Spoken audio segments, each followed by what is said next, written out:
Cebu Governor Gwendolyn Garcia misita sa mga opisyal sa DepEd nunod sa pagpadayon nini sa mga school activities sama sa Sivira taliwas sa isyu sa coronavirus kun COVID-19. Samtang nahingawa ang gobernador nga nagkataas ang mga kaso sa COVID-19 sa South Korea nga mao'y hisgutan nila sa Department of Health. Ano ang report? My question to DepEd is, why risk it? Is it worth the risk that these meats pose on our children? Suma sa gobernador nga dili haom nga ipadayon sa DepEd ang mga kalihukan sa eskwelahan sama sa Sivira ug press conference tungod kay naa pa ang dakong hulga sa coronavirus. Delikado ang kinabuhi sa mga bata nga mosalmot sa dako nga kalihukan, ilabi na nga daghan ang mosalmot ug ang pasilidad peligro usab sa pagtakod-takod sa kagaw.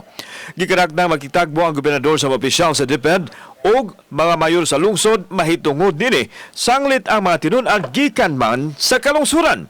Kung ang mga mayor mangani are now taking a second look at kaning mga gatherings, mga buwan,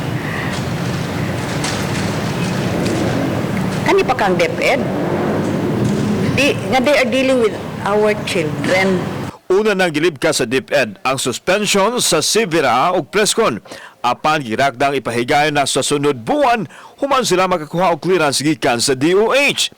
Wala sa iyang buhatan ang DepEd Regional Director aron unta kakuhaan og reaksyon sa gipadayag sa gobernador.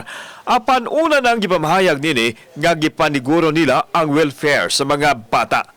Sa Pigasbahin, nahingawa ang gobernador sa padayong pagsaka sa kaso sa COVID-19 sa South Korea. Busa, gusto niyang masaran gikan sa DOH ang mga lakang mahitungod nini. Iyang giklaro nga limitado ang iyang gahom og bugtong ang presidente lang ang makaban sa mga tao gikan sa ubang nasod nga makasulod sa Pilipinas. It is beyond my authority to ban. I am not talking to the gutless, spineless, mindless bullies.